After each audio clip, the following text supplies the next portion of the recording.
இன்று வாசிக்க வேண்டிய வேத பாடம் சங்கீதம் 51. இன்று வாசிக்க வேண்டிய வேத பாடம் சங்கீதம் 51. பத்சேபாளிடத்தில் தாவீது பாவத்திற்குட்பட பின்பு நாத்தான் தீர்க்கதரிசி அவனிடத்தில் வந்து அவன் பாவத்தை உணர்த்தின போது பாடி ராக தலைவனுக்கு ஒப்புவிக்கப்பட்ட தாவீதின் சங்கீதம். வசனம் 1. தேவனே, உமது கிருபையின்படி எனக்கு இரங்கும். உமது மிகுந்த இரக்கங்களின்படி என் மீறுதல்கள் நீங்க என்னை சுத்திகரியும்.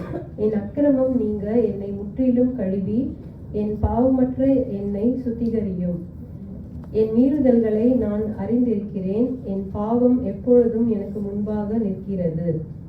தேவரீர் ஒருவருக்கே விரோதமாக நான் பாவம் செய்து உமது கண்களுக்கு முன்பாக பொல்லாங்கானதை நடப்பித்தேன். நீர் பேசும்போது உம்முடைய நீதி விளங்கும்.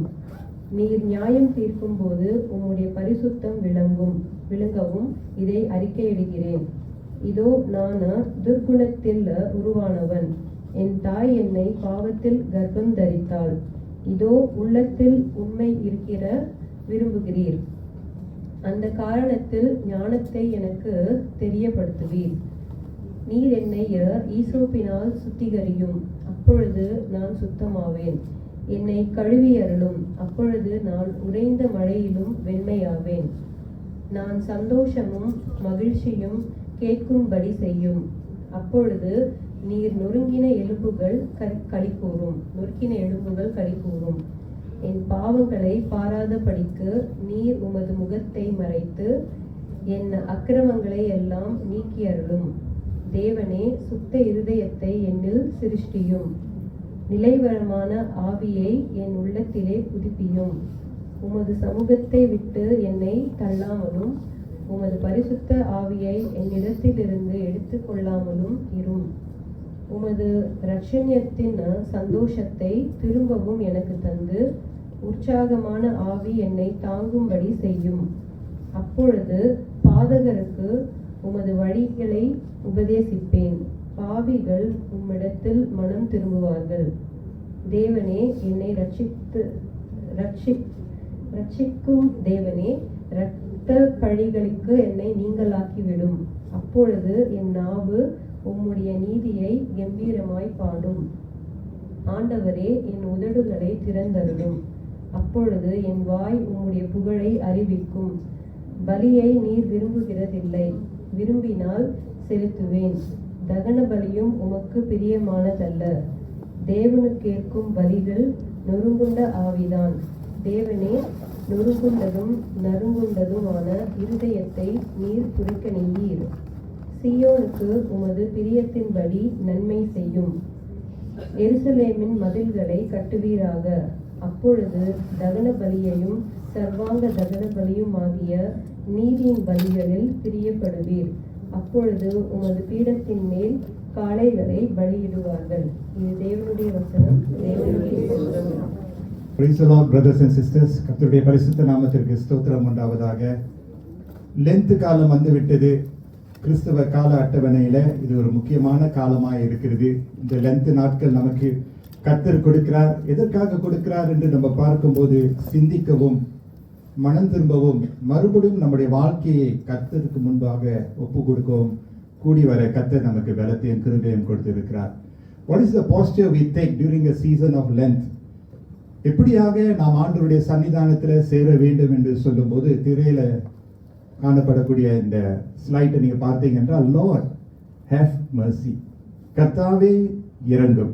இந்த ஜெபத்தை சற்று முன்பு தான் நம்முடைய ஆராதனை ஒழுங்கிலே நாம் ஒருமித்து ஏறெடுத்தோம் என்று பார்க்கிறோம்.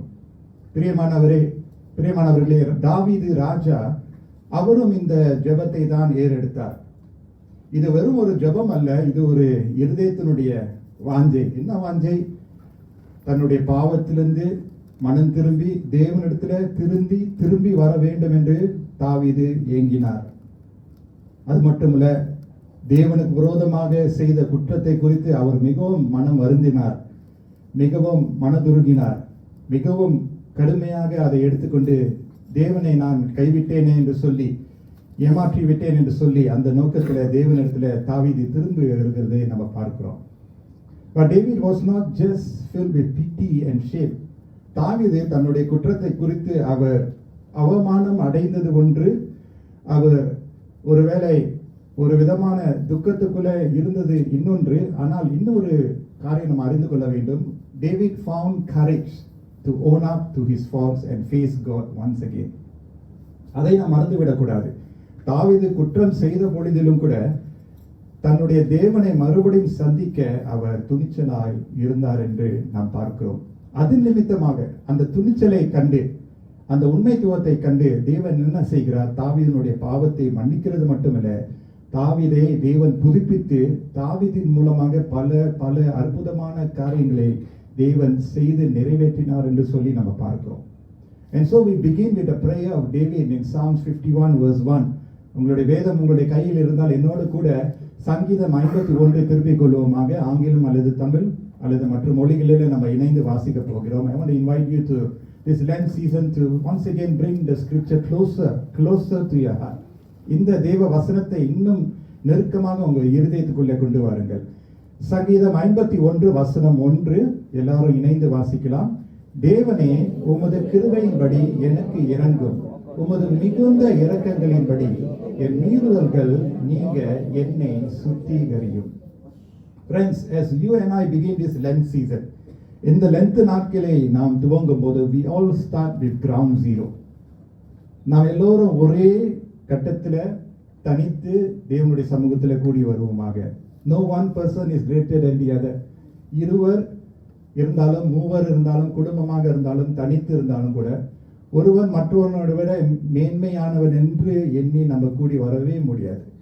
தேவனுடைய சன்னிதானத்திலே அவருடைய பார்வைக்கு எல்லாரும் சமமான நிலையில தான் இருக்கிறோம். அதுதான் வேதம் நமக்கு கற்றுக் கொடுக்கிறது. That is what the Bible says to us when we see that we are all level before God. In Romans chapter 3 verse 23-24, ரோமர் 3ஆம் அதிகாரம் வசனங்கள் 23-24 பாருங்களேன். எல்லாரும் பாவம் செய்து தேவ மகிமையற்றவர்களாகி, எல்லாரும் பாவம் செய்து, கொஞ்சம் பேர்ல, ஒரு சிலர்ல, எல்லாரும், for all have sinned and fallen short of the glory of God. Everyone, not just one, two, a few, but everyone. இலவசமாய் அவருடைய கிருபையினாலே கிறிஸ்து இயேசுவில் உள்ள மீட்பை கொண்டு நீதிமான்களாக்கப்படுகிறார்கள். அவருடைய இலவசமான கிருபையின் மூலமாக நமக்கு மீட்பு உண்டு பிரியமானவர்களே. So what is our posture before God is, Lord, have mercy.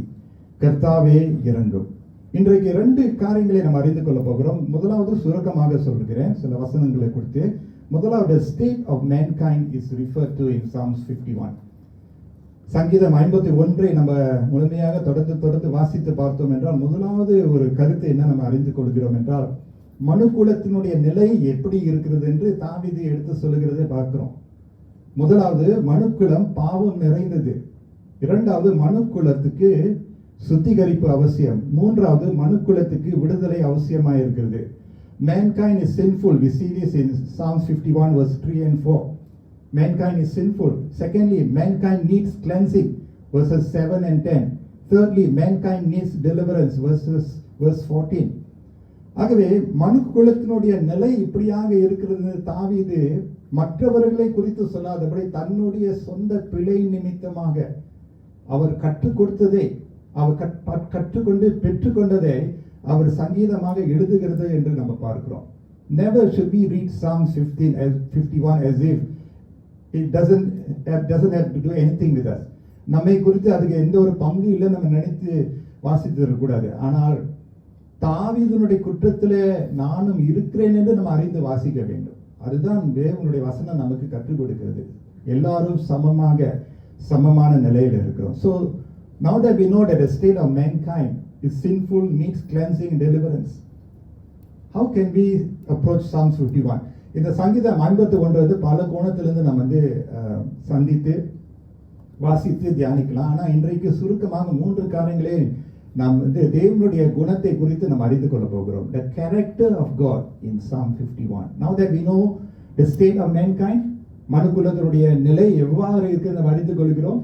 அதற்கு ஏற்ற வண்ணமாக தேவனுடைய குணத்தை குறித்து நாம் அறிந்து கொள்ள வேண்டும். the character of God. Firstly, முதலாவது God's love and compassion is unfailing and great. வசனம் 1 நம்ம பார்க்கிறோம், தேவனுடைய அன்பும் அவருடைய இரக்கத்திற்கும் பார்க்கும்போது முடிவே இல்லை, அது மிகுந்த இரக்கமாய் மிகுந்த அன்பாய் காணப்படுகிறது.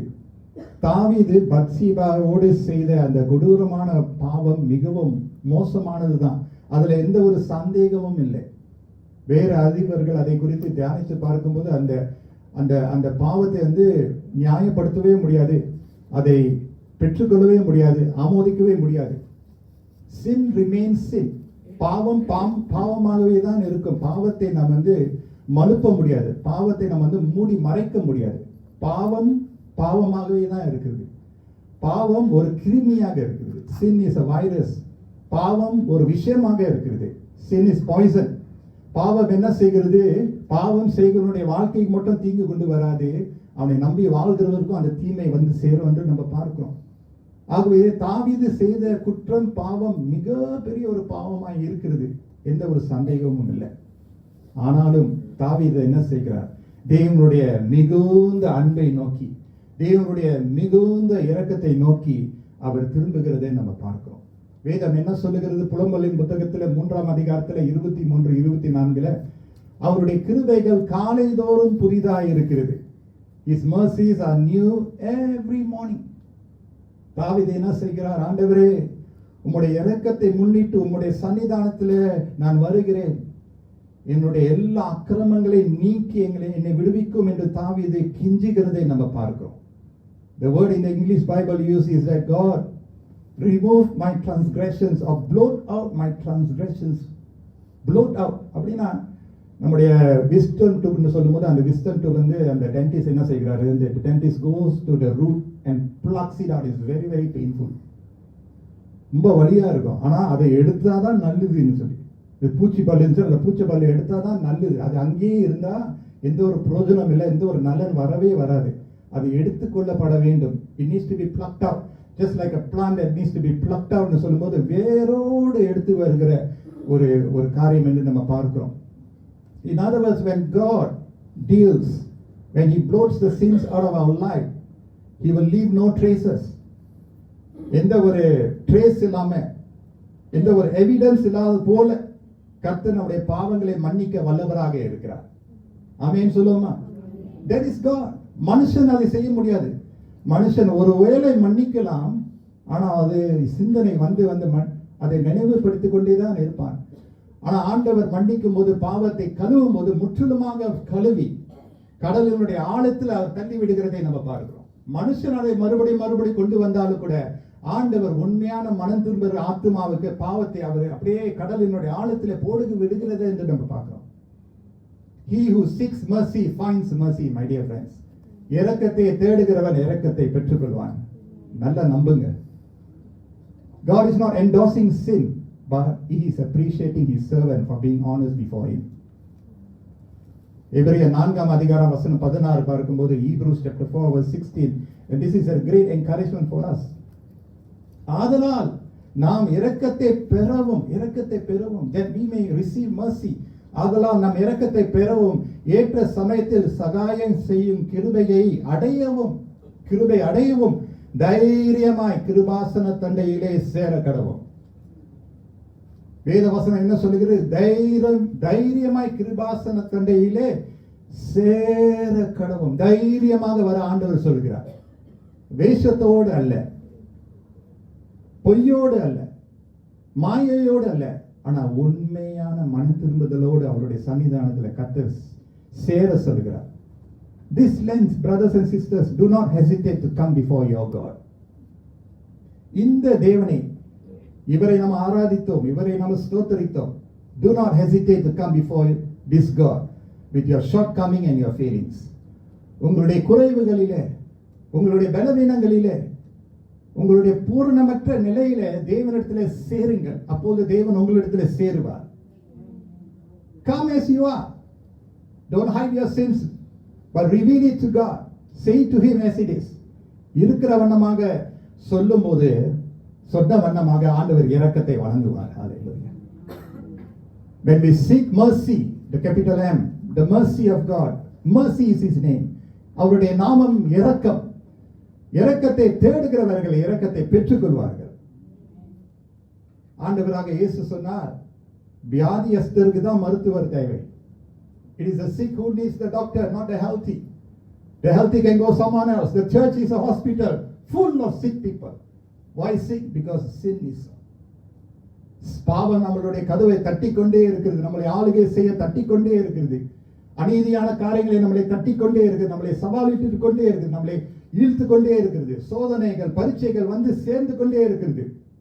பரிசுத்தமாய் வாழுகிற ஒரு எண்ணம் ஒரு பக்கம் இருந்தாலும் இன்னொரு பக்கத்துல பிசாசானவனுடைய சோதனையும் மனுஷனுடைய மாம்சத்தினுடைய இச்சையும் பொல்லாத கிரியைகளுடைய அழுத்தத்தையும் நம்ம சந்திக்க வேண்டியதா இருக்குது. How difficult it is to walk with God, but it is not impossible. தேவனோடு சஞ்சரிப்பது எவ்வளவு கஷ்டமா இருக்கிறது, இந்த சமுதாயத்தில் எவ்வளவு கஷ்டமா இருக்கிறது. ஆனாலும் கூட நோவா தேவனோடு சஞ்சரித்தார், மோசே தேவனோடு நடந்தார், ஆபிரகாமும் நடந்தார். ஆபிரகாம், ஈசாக்கு, யாக்கோபின் தேவன் நம்முடைய தேவன். அந்த நாட்களிலே தேவனோடு நடந்தவர்களை பார்க்கிறோம். நாமும் இந்த நாளிலும் கூட தேவனோடு நடக்க முடியும். உலகம் மாறிக்கொண்டேதான் இருக்க போகுது, ஆனா நம்முடைய தேவன் மாறாதவராய் இருக்கிறார். I trust in the mercies of God rather than in my own strength. தேவனுடைய இரக்கத்தை முன்னிட்டு என்னுடைய சுய பலத்திலே சுய நீதியிலே நம்பி நான் வாழ்ந்து காட்டவே கூடாது. அவருடைய இரக்கத்தை முன்னிட்டு, hallelujah, considering his mercies, his love endures forever. consider பண்ண யோசிக்கணும், நம்முடைய தேவன் அன்பு இரக்கம் நிறைந்தவராய் இருக்கிறதுனால இந்த மிகுந்த தேவனுடைய அன்பினுடைய இரக்கத்தினுடைய பார்வையிலே அவருடைய சன்னிதானத்திலே அவருடைய பிரசனத்திலே நான் இருக்க போகிறேன் அந்த வாஞ்சையோடு வரீங்க பார்த்தீங்களா? ஆண்டவர் அதை பார்க்கிறாரு. Who amongst us have got 100 in our life? No one. குறைவுகளோடு நம்ம தேவனுடைய சன்னிதானத்தில் வந்து சேரும்போது கர்த்தர் அதை பார்த்து மிகவும் அப்படியே விருப்பப்படுவார். ஹalleluya. அந்த ஆரம்பத்திலே நம்ம பார்க்கிறோம் தாவீது எப்படி, what is David's posture right at the beginning? Look at your English Bible. He says, have mercy on me. வேற யாரையும் சுட்டி காட்டவில்லை, பத்சிபாவை குறை சொல்லவில்லை, ராஜாக்கள் எல்லாம் போருக்காக போறாங்க அவரை குறை சொல்லவில்லை, வேலைக்காரன் குறை சொல்லவில்லை. Lord, I need your mercy, you have mercy on me. எனக்கு தான் அந்த கிருபை அந்த இரக்கம் தேவைன்னு சொல்லிட்டு standing before God, or maybe he's kneeling down, or whatever the posture. The posture of our heart is, Lord, have mercy on me. Hallelujah. Remember the tax collector? ஆயக்காரனும் பரிசேயர், Pharisee and the tax collector. ஒருவன் நெஞ்சை தூக்கிட்டு வரான், நான் இதெல்லாம் செஞ்சேன், பசும பாதம் கொடுத்தேன், நான் இவ்வளவு நீதியானவன், நான் இவ்வளவு பிரியவன் சொல்லிட்டு அவன் அப்படியே நெஞ்சை தூக்கிட்டு தேவனுடைய ஆலயத்தில் வரான். ஆனா அந்த பக்கத்துல ஆயக்காரன் டேக்ஸ் கலெக்டர் அண்ணாந்து கூட பார்க்காதபடி நெஞ்சை தட்டிட்டு Lord have mercy ன்னு சொல்றான். Don't think this prayer is a very light prayer. It comes from deep within. உள்ளத்தினுடைய ஏக்கத்தை தெரிவிப்படுத்துகிற ஒரு ஜெபமா இருக்கிறது. Lord have mercy, Lord have mercy, Lord have mercy. God's love and compassion is unfailing and great. இரண்டாவது, God judges us and desires proof from us. 51வது சங்கீதம் 4:6 பார்க்கும்போது, தேவரீர் ஒருவருக்கே விரோதமாக நான் பாவம் செய்து உமது கண்களுக்கு முன்பாக பொல்லாங்கானதை நடப்பித்தேன். நீர் பேசும்போது உம்முடைய நீதி விளங்கவும், நீர் நியாய தீர்க்கும் போது உம்முடைய பரிசுத்த விளங்கவும் இதை அறிக்கையிடுகிறேன். அண்டர்லைன் பண்ணீங்க, நீதி விளங்கவும், நீர் நியாயம் தீர்க்கும் போது நீதி விளங்கவும். Friends, you and I should never ever forget that God is a judge. ஆண்டவர் ஒரு நீதியான ஒரு நியாயாதிபதி என்று நாம் மறந்து விடவே கூடாது. அவருக்கு சகலம் அதிகாரமும் உண்டு. செம்மறி ஆடும் பிரித்தெடுக்கிறதுக்கு அவருக்கு சகல விதமான அதிகாரம் உண்டு.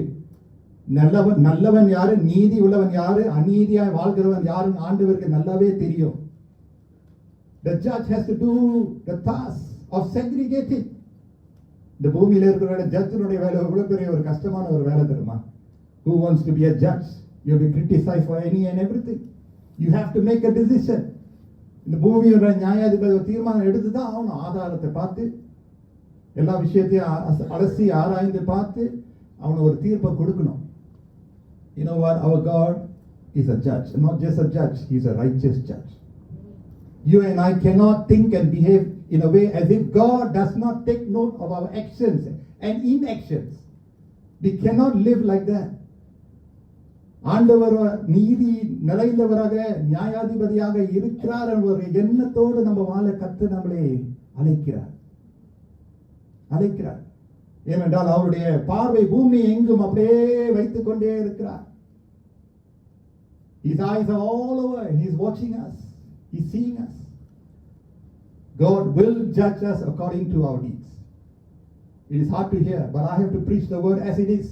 2 கொரிந்தியர் 5ஆம் அதிகாரம் வசனம் 10 பாத்தீங்கன்னா 2 கொரிந்தியர் 5:10 பார்க்கிறோம். ஏனென்றால் சரீரத்தில் அவனவன் செய்த நன்மைக்காவது தீமைக்காவது தக்க பலனை அடையும்படிக்கு நாம் எல்லாரும் கிறிஸ்துவின் நியாயாசனத்திற்கு முன்பாக வெளிப்பட வேண்டும். இன்னொரு வசனம் கொடுக்கிறேன். ரோமர் 2:6 ரோமன்ஸ் 2:6 தேவன் அவனவனுடைய கிரியைகளுக்கு தக்கதாய் அவனவனுக்கு பலன் அளிப்பாராம்.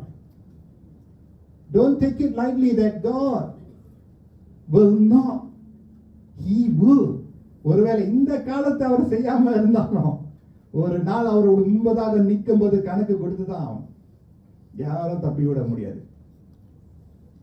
அதனாலதான் 37வது சங்கீதத்தை வாசித்து பாத்தீங்கன்னா சங்கீதக்காரர் ரொம்ப சிரமப்பட்டார். He struggled a lot as psalmist. Psalms 37 is a long murmuring psalms. அநியாயம் செய்யறவங்க என்ன ஆசீர்வாதம் பெற்றுக்கொண்டே இருக்கிறாங்களா? ஆண்டவரே, don't we have that question? நான் கர்த்தருக்காக பிரயாசப்படுறேன், பைபிள் வாசிக்கிறேன், ஜெபிக்கிறேன், உபவாசிக்கிறேன், அவருடைய ஊழியத்தை செய்யறேன், கர்த்தருக்கு பிரியமாய் வாழ்றேன், நான் துணிச்சலாக ஆர்வமா இருக்கிறேன். கர்த்தரோடு இல்லாதவங்க தெரியுது, ஆப்வியஸா இருக்கு, அவங்க எல்லாம் செய்யறாங்க, ஆனா அவங்க வாழ்ந்துட்டு சுகமா இருக்கிறது போல இருக்கிறதே சங்கீதம் 37 நம்ம பார்க்கிறோம். Do not fret. You know what? I do not have the answer how God has his maps right, but he will be right. சரியாதான் நியாயம் கேட்டு சரியாதான் நியாயம் தீர்ப்பார். சரியாதான் நியாயம் தீர்ப்பார். அப்ப நியாயம் தீர்ப்பது அவருடைய பொறுப்பு, நம்முடைய பொறுப்பு இல்லைல்ல. அதனால தான் ஆண்டவர் சொல்றார், do not judge, look at your own shoulder. உன் அழுக்க நீ முத பாரு, பிறருடைய அழுக்க பார்க்கிற விட நீ உன் அழுக்க முத பாருன்னு கர்த்தர் சொல்றார். ஏன் தெரியுமா? அது அவருடைய பொறுப்பு. கர்த்தர் நியாயம் தீர்ப்பாரு, நம்ம மறந்து விடவே கூடாது. ஆகவே நம்முடைய பிள்ளைகளை நம்ம எப்படி வளர்க்க வேண்டும்? கர்த்தருடைய பயத்துல வளர்க்க வேண்டும். ஒருவேளை இப்போ கேட்கறதுக்கு சிரமப்படுவாங்க, ஏன் என்கிட்ட இப்படி சொல்லிக்கிட்டே இருக்கீங்க, ஏன் இப்படி மெச்சிக்கிட்டே இருக்கீங்க. ஆனால் ஒரு காலம் வரும் அவங்களே அதை அப்ரிஷியேட் பண்ணுவாங்க. We need to teach our children to fear the Lord and live out their lives as if God is there with them all the time. ஒருவன் பார்க்கிறானோ இல்லையோ, கர்த்தர் கவனிக்கிறார், கர்த்தர் என்னோடு இருக்கிறார், என்னுடைய நலத்திற்காக என்னோடு இருக்கிறதை நான் உணர்ந்து சொல்லும் போது அவங்களுடைய வாழ்க்கையை சரியாக அமைப்பார் கர்த்தர். தேவன் அன்பு இரக்கம் நிறைந்தவராக இருக்கிறார். ஆனாலும் இன்னொரு பக்கத்தில் அவர் நியாயாதிபதியாக பட்சிக்கிற அக்னியை போல இருக்கிறாராம். Consuming fire. You and I should never dilute the character of God to suit our own fleshy desires. Never dilute the character of God. வேதத்திலிருந்து நம்ம தேவனை பற்றி எப்படி அறைகிறோம், அவர் யாரா இருக்கிறார் நம்ம அந்த வண்ணமாகவே ஏற்றுக்கொள்ள வேண்டும். ஆமென் சொல்லுமா? அப்படியாகவே ஏற்றுக்கொள்ள வேண்டும். God, you have revealed yourself this way. I need to form my life according to how you want me to be. தொடர்ந்து பார்க்கும்போது சங்கீதம் 51:6 தாவீது சொல்றார் பாருங்க, இதோ உள்ளத்தில் உண்மை இருக்க விரும்புகிறேன். எவ்வளவு பெரிய ஒரு வார்த்தை. Surely you desire truth in the inner parts. உள்ளத்தில் உண்மை இருக்க விரும்புகிறீர், அந்த காரணத்தில் ஞானத்தை எனக்கு தெரியப்படுத்துவீர். தேவன் உண்மை உள்ளவராக இருக்கிறார். God is truthful. In him there is no lies or shadow of lies. அவரில் எந்த ஒரு பொய்யும் இருக்காது. பொய் அவரிடத்திலிருந்து வரவே வராது. மாறாக பொய் சொல்றவன் யார் தெரியுமா? பிதா. யார்? பொய்க்கு பிதாவா இருக்கக்கூடிய சாத்தானானவன் is the father of all lies. Our heavenly father has no lies. அவருடைய வாயிலிருந்து பொய் வரவே வராது. அவர் உண்மை பேசுகிறார், சத்தியத்தை தேவனாய் இருக்கிறார். ஆமென் சொல்லுமா? சத்தியத்தை பேசுகிறவராக இருக்கிறார். பொய்க்கு பிதாவுக்கு நம்ம பொய்க்கு பிதாவாக இருக்கக்கூடிய சாத்தானுடைய பிள்ளையா இல்லாதபடி பரலோக பிதாவினுடைய பிள்ளைகளாக நம்ம இருக்கிறோம். ஆமென் சொல்லுமா? And you know what God's desire is for you and me today? அவர் சொல்றாரு சங்கீதக்காரர், surely you desire. What do you desire? Truth in the inner parts. யாரும் காணக்கூடாத இடங்களிலே அந்த உண்மையை கர்த்தர் விருப்பப்படுகிறார். ஆகவே நம்முடைய ஆம் ஆமாகவே, இல்லை இல்லையாகவே இருக்க வேண்டும் என்று வேதம் நமக்கு கற்றுக் கொடுக்கிறது. The Bible is full of truth. It says that God, you know, there are some things that God literally hates and He says it. And one of which you all know, Malachi புத்தகத்திலிருந்து God hates divorce னு சொல்லப்படுது. And there are several other things that God hates, and one of which is lies. பொய்யை குறித்து ஆண்டவர் மிகவும் வெறுக்கிறார். பொய் சொல்லுவது, பொய்யை குறித்து மேன்மைப்படுத்துவது ஆண்டவர் ரொம்ப வெறுப்பார். ஏன் தெரியுமா? பொய் மூலமாக எவ்வளவு தீமை வருகிறது அவருக்கு தெரியும். சத்தியத்தையே பேசி சத்தியத்துக்காக நிற்கக்கூடியவர்களாக இருக்க கர்த்தர் விருப்பப்படுகிறார். And you know what? David, at some point in his life, he was also harnessing that. அதை அவர் ஹார்னஸ் பண்ணிக்கிட்டே இருந்தார், மறைச்சிக்கிட்டே இருந்தார். ஆண்டவர் நாத்தானை அனுப்ப வேண்டியதா, தீர்க்கதரிசி நாத்தானை அனுப்ப வேண்டியதா இருந்துச்சு இல்லையா? மனுஷனுடைய டெண்டன்சி என்ன? We tend to just cover. Why? Because it's so difficult to own up. It's difficult. But I want to encourage us that God will honor us when we stick to the truth. சத்தியத்திலே நிலைத்திருந்து சத்தியத்துக்காக உண்மையே பேசுகிறவர்களாக இருக்க கர்த்தர் விருப்பப்படுகிறார். அப்படி இருக்கும்போது கர்த்தர் என்ன சொல்றாரு? The Bible says God promises that He will teach us wisdom when we live truthfully. ஞானத்தை ஆண்டவர் கற்றுக் கொடுப்பாரா? கர்த்தருடைய பயம் ஞானத்தின் ஆரம்பம். It is good to follow this God who holds truthfulness at the highest level. உண்மைத்துவத்தை ஆண்டவர் மேன்மையான ஒரு இடத்துல வச்சிருக்கிறார். ரெண்டு காரியங்களை நம்ம பார்த்தோம். God's love and compassion is unfailing and great. இரண்டாவது, God என்ன சொன்னேன்? God judges us and desires truth from us. Alright? மூன்றாவது கடைசியாக, God, now this, இந்த செய்தி ஒருவேளை கேட்கலாம், what is it seeming to be very, you know, length நாட்கள் ஹெவியா இருக்குன்னு. But look at this, the third point. God embraces and saves the contrite heart. ஆண்டவர் என்ன செய்கிறாரு?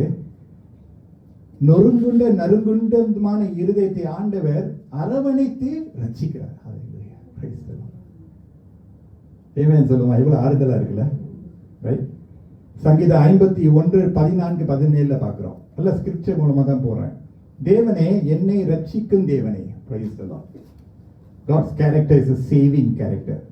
தேவனே என்னை ரட்சிக்கும் தேவனே, இரத்த பலிகளுக்கு என்னை நீங்கள் ஆக்கிவிடும். அப்பொழுது என் நாவு உம்முடைய நீதியை கம்பீரமாய் பாடும். Praise the Lord. அவருடைய நாவு கம்பீரமாய் பாட முடியல. ஏன்னா அவருடைய அந்த சிக்கல்லே அவர் இருக்கிறார். அந்த சிக்கல் என்னன்னா, தேவனுக்கு முன்பதாக அவருடைய இருதயம் அருவருப்பா இருந்தது. பிரியமில்லாத ஒரு நிலையில் இருக்கனால சிக்கல் இருந்தார். அவர் கம்பீரித்து பாட முடியல. ராஜ்யத்தினுடைய காரியங்களை செய்ய முடியல. அங்க ஒரு சிக்கல் இருக்கிறார். It's like a quicksand. Stuck there. தேவனுக்கு ஏற்றும் பலிகள் நொறுங்குண்ட ஆவிதான். தேவனே, நொறுங்குண்டதும் நறுங்குண்டதுமான இருதயத்தை நீர் புறக்கணியீர். I love this verse. Verse 17. The sacrifices of God are a broken spirit, a broken and contrite heart. Oh God, you will not despise. You will not despise. இயேசுவும் அதை சொல்றாரு தெரியுமா? என்னிடத்தில் வருகிறவர்களை நான் ஒருபோதும் புறம்பே தள்ளுவதில்லை. I will not leave you as orphans, I will come to you. உன்னை திக்கற்றவனாக நான் விட மாட்டேன், உன்னோடு இருந்து உன்னோடு நான் வருவேன்னு கர்த்தர் சொல்கிறார். ஆண்டவர் எவ்வளவு நல்லவர் தெரியுமா? Friends, God is our savior. நம்முடைய தேவன் நம்மளை ரட்சிக்கிறவர், ரட்சகராக இருக்கார். He is our savior. Only God can save. Only God can save. ஆண்டவர் இயேசு என்ன சொன்னார்? அழிந்து போன ரட்சிக்கவே தேடவே மனுஷகுமாரன் வந்தார். காணாமல் போனதை தேடவும் கண்டுபிடிக்கிற அளவுக்கு மனுஷகுமாரன் வந்தார் என்று வேதம் சொல்கிறது. He came to seek and save that which was lost. காணாமல் திரிந்து போகிற ஆட்டுக்குட்டிகளை போல நீங்களும் நானும் இருந்தோம். ஆனால் ஆண்டவர் நம்மளை தேடி கண்டுபிடிக்கிற வரைக்கும், பெயர் சொல்லி அழைக்கிற வரைக்கும் நம்மளை தேடி அப்படியே நம்ம பார்த்த உடனே கெட்ட குமாரன் தன்னுடைய தகப்பனார் வீட்டுக்கு திரும்பி வரும்போது அந்த குமாரன் யோசிக்கிறான், நான் என்ன சொல்லணும்னு, எப்படி நான் வார்த்தைகளை வைத்து என் அப்பா வீட்டுக்கு வரணும்னு. அவர் வர்றது முன்னாலே அப்பா அவருடைய தகப்பன் ஓடி போய் அரவணைக்கிறார். God knows our thoughts from afar, the psalmist says. கர்த்தர் நம்முடைய சிந்தையை, நம்முடைய யோசனைகளை தூரத்திலிருந்து அறிந்திருக்கிறார். அதனால்தான் மனுஷன் வெளி தோற்றத்தை பார்க்கிறான, கர்த்தர் உள்ளான இருதயத்தை காண்கிறார் என்று வேதம் சொல்லுகிறது. God knows our thoughts from afar. தூரத்திலிருந்து தெரியும். எனக்கு ஒருவேளை நீங்க என்ன சிந்திக்கிறீங்கன்னு எனக்கு தெரியவே தெரியாது. ஒருவேளை இல்லை, எனக்கு அறவே தெரியாது. தெரியறதுக்கு எனக்கு விருப்பம் இல்லை. ஏன்னா அவருக்கு தெரியும். அவர் நல்லா கணிப்பார். He is a good weighing machine. He knows how to weigh. அதனால்தான் ஆண்டவர் நம்முடைய வார்த்தையை விட வார்த்தைக்கு பின்னாடி இருக்கக்கூடிய சிந்தை யோசனை எல்லாம் ஆண்டவர் ஆராய்ந்து பார்க்கிறவராக இருக்கிறார். அப்ப தாவீது என்ன செய்கிறார்? David here in this Psalms, he is not passive. He is actively seeking God's power, God's saving power. தாவீது இங்கிருந்து தன்னுடைய குற்றத்தை செய்து விட்டார். அவமானம், நிந்தை அதெல்லாம் இருக்கிறது. ஆனா அதோடு அமர்ந்திருந்து அவருடைய வாழ்க்கையை அப்படியே நிறுத்தவில்லை. அவர் என்ன செய்கிறார்? David is actively seeking God's saving power. What does the Bible say? Call upon the name of the Lord and you will be saved. கர்த்தருடைய நாமத்தை கூப்பிடுகிறவர்கள் ரட்சிக்கப்படுவார்கள். Yes, you will be saved. Hosanna, Hosanna, என்னை ரட்சியும். அதுதான் ஹோசனாக்கு அர்த்தம். Hosanna, save us, save us. God saved us. He's still saving us. He will save us. We need His saving power every day of our lives. Lord, save me from this temptation. Lord, save me from this relationship. Lord, save me from this ego, this pride. Save me, Lord. என்னை காப்பாத்துங்க. அதுதான் கர்த்தாவே இறங்கும். அது லேசான ஒரு ஜெபம் அல்ல. உள்ளத்தின் ஆழத்திலிருந்து புறப்படுகிற உண்மையான ஒரு ஏக்கமாய் இருக்கிறது. அந்த ஏக்கத்தை ஆண்டவர் தாவீது இடத்துல கண்டார். கவனிக்கிறீங்களா? அந்த ஏக்கத்தை ஆண்டவர் தாவீது இடத்துல கண்டார். God will know each one of us where we stand before Him. He will always know. அவருக்கு மறைவாய் ஒன்றுமே இல்லை. அப்பாட்ட மறைஞ்சு போயிடலாம், அம்மாட்ட மறைஞ்சு போயிடலாம், கணவர்கிட்ட மறைஞ்சு போயிடலாம், மனைவிட்ட மறைஞ்சு போயிடலாம். இல்லை, அவரிடத்திலிருந்து எங்கேதான் ஓடுவேன் சங்கீதக்காரன் சொல்லுகிறார்.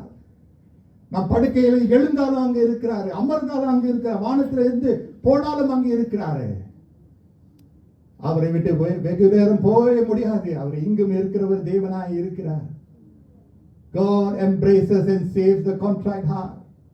I do not know what stage you have come to this Ash Wednesday service, but I know you have come before God and He will embrace you if your heart is contrite.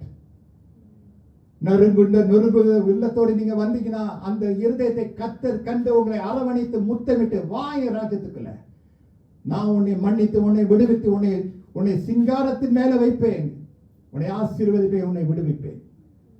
அதை தான் ஏசாயா 59:1 நம்ம பார்க்கிறோம். Isaiah 59:1, இதோ ரட்சிக்க கூடாதபடிக்கு கர்த்தருடைய கை குறுகி போகவே இல்லை, கேட்க கூடாதபடிக்கு அவருடைய செவி மந்தமுமா இல்லை. உங்கள் அக்கிரமங்களே உங்களுக்கு உங்கள் தேவனுக்கும் நடுவாக பிரிவினை உண்டாக்குகிறது. உங்கள் பாவங்களே அவர் உங்களுக்கு செவி கொடாதபடிக்கு அவருடைய முகத்தை உங்களுக்கு மறைக்கிறது. You know, if you read this Psalms 51, there's a lot of words that are used, very, very different words. Sins, iniquity, transgression, so many different words. லைட்டா நினைக்க கூடாது. அதை எல்லாம் தாவீது கோட்ரு பண்ணாரு. ஆனால் ஆண்டவருடைய கரத்துக்குள்ள அவர் ஒப்பு கொடுத்ததுனால கர்த்தருடைய பலத்தை வலது கரத்துக்குள்ள அடங்கி இருக்கும் போது அவர் என்ன செய்வாரா? ஏற்ற நேரத்தில் நம்மளை தூக்கி விடுவார். It's better to be under the hands of the God who is consuming fire. This consuming fire will not consume us. வாழ வைப்பாரு. அவர் நம்மளை கன்சியூம் பண்ணனா எப்பயோ பண்ணியிருப்பாருங்க. Do you know, if you are alive here today, it is because He is not consuming you. நம்முடைய பாவத்திற்கு நம்முடைய அக்கிரமத்துக்கு தகுதியாக ஏற்றதாக நம்மளை தண்டித்தாருன்னா யாரும் இங்க நிற்கவே முடியாது. அதனால தான் நான் சொன்னேன், எல்லாரும் சமநிலை. சமநிலை. இந்த செய்தி நமக்கு என்னத்தமா செய்யணும்? திஸ் லென்த், இந்த செய்தி நமக்கு என்னத்தமா செய்யணும் இந்த லென்த் நாட்கள்ல? Remember, God is on the side of the contrite sinner wanting a truthful change. ஆண்டவரே, ஒரு மாற்றம், முன்னேற்றம் வேண்டும், ஒரு தாகம், ஒரு வாஞ்சியோடு நீங்க வந்திருக்கிறீங்களா? God is on your side. God is on the side of the humble. அந்த attitude, அந்த மென்டாலிட்டியில ஆண்டவருடைய பந்திக்குள்ள நீங்க வந்தீங்கன்னா, I can tell you this, you will be recipients of God's grace and mercy. He will stand with those who are humble and contrite, teachable, able to change. சொன்னதை கேட்கிறபடி இருக்கிறதுக்கு ஆண்டவர் கிருபையை அதிகரிப்பார். தாழ்ந்த ஒரு இடத்துல ஆண்டவர் கிருபை இன்னுமாக தாம்பா பண்ணி கொடுத்துக்கிட்டே இருப்பார். Lord have mercy சொல்றீங்களா? This is not a defeated posture. This kneeling posture is not a defeated posture. Don't think that we are kneeling before God, we are crying before Him, we are saying we need Him in our life. This is not a defeated posture. This is a posture of victory. ஒரு ஜெயத்தின் ஒரு ஒப்பு கொடுத்தல். ஆண்டவரே, ஆண்டவரே, Lord have mercy ன்னு சொல்லும்போது கர்த்தர் நம்மை தூக்கி சுமப்பாரு. ஏமேன் சொல்லுமா? அதுதான் இந்த நாளுடைய செய்தியினுடைய அர்த்தம். ரெண்டு காரியம் பார்த்தோம்ல, the state of mankind, மனுஷன் பாவம் செய்கிறவன், மனுஷனுக்கு சுத்திகரிப்பு அவசியம், மனுஷனுக்கு விடுதலை அவசியம். The character of God, God's love, compassion, unfailing grace. God judges and desires truth from us. God embraces and saves the contrite in heart. இதெல்லாம் அறிந்த நாம் என்னத்தை மறுவுத்திரு கொடுக்க போறோம் இந்த லென்த் நாட்கள்ல?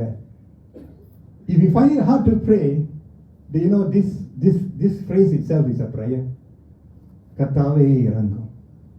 You know, sometimes ஜெபிக்கிறதுக்கு நம்மளால முடியல, மூச்சு வாங்குது, இல்ல துக்கம், அழுத்தம், துக்கம், சோதனை, வேதனை நம்மளை அழுத்துகிறது.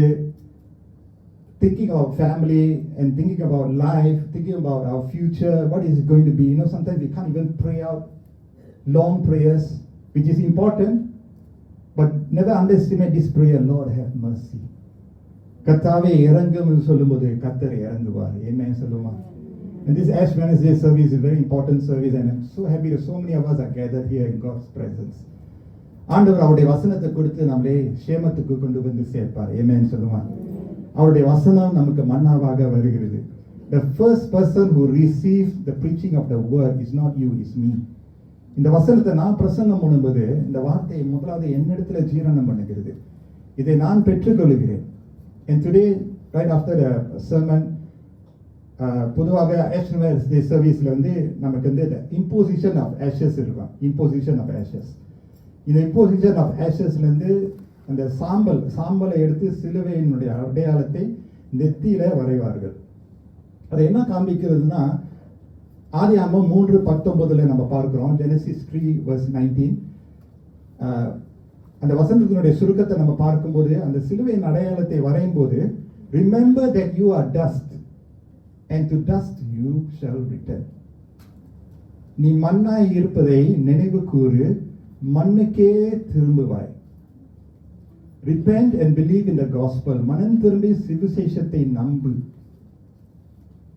வேதத்தின் அடிப்படையில் செய்யக்கூடிய ஒரு Ash Wednesday சர்வீஸ்ல some years back we used to practice this. சில வருடங்களில் இதை நம்ம கடைபிடிப்போம். இந்த நாளினுடைய Ash Wednesday சர்வீஸ்ல அதை கடைபிடிக்க ஆசைப்படுகிறேன். And so the ash is taken from the palm crosses of the previous year.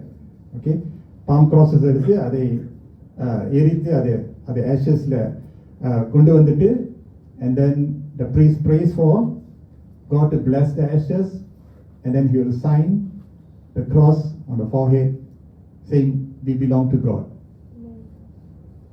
நீ மண்ணாய் இருப்பதை நினைவு கூறு, மண்ணுக்கே திரும்புவாய் என்று செலுத்தப்படும். For some of us this may be a new experience, but I want to welcome you to come and join in this new experience.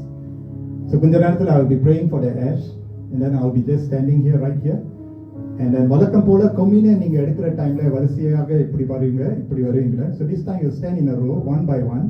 As you come forward, I will sign the cross on you, say the words over you, and then you can go back to your seat and just sit quietly and receive God's peace and presence, protection, and guidance throughout the Lent season. So, முதவா அதை செய்வோம் in time, and then after that, we will prepare ourselves for communion.